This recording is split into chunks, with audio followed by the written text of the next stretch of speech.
вкусные.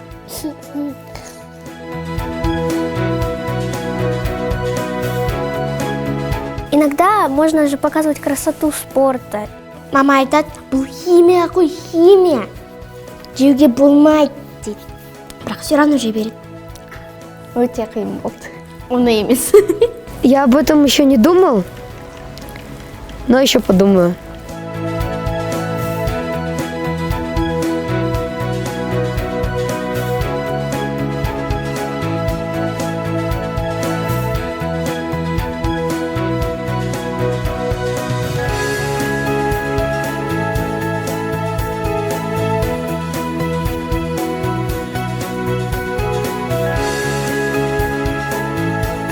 Делайте зарядку вместе со мной.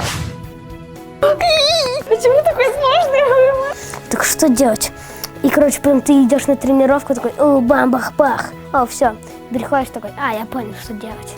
Да, когда кушаешь сладкое, зубы отпадают.